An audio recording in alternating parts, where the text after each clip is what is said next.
you have a licensed virtual machine, you should be able to move it to any other virtual machine that you want to, just by copying it over there and running it. That's the great thing about virtualization. Well, now you can legally do this. Another change is with Windows Enterprise Edition, you can run up to 4 virtual machines at no additional cost for these 4 guest virtual machines. Now, that's a pretty significant change.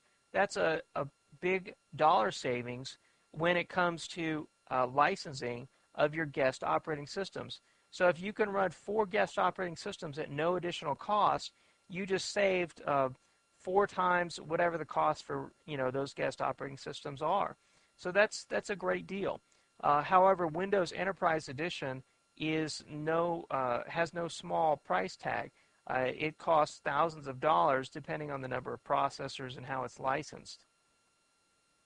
But a lot of people end up buying Windows Enterprise Edition when they're running Microsoft Virtual Server in a large server consolidation environment because they need the extra RAM support that Windows Enterprise Edition offers. So anytime you go above 4 gigs of RAM, you need Windows Enterprise Edition to support that additional RAM. So if you had to buy it anyway because you needed more RAM, and you can also run 4 virtual machines at no additional cost, hey, that's a good benefit.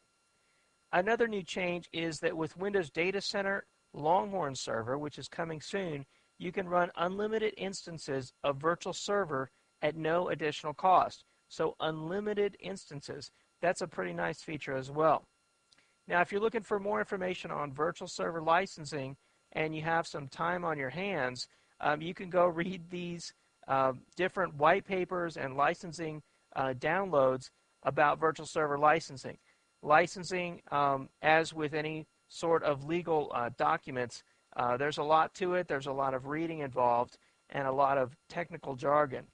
But hopefully I provided you here some of the basic core things that you just really need to know about licensing.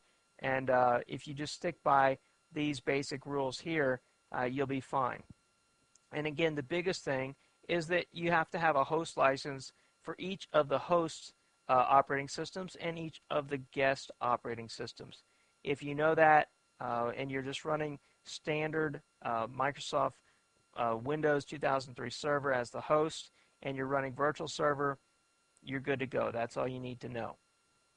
So now let's move on and let's talk about the Virtual Server emulated hardware.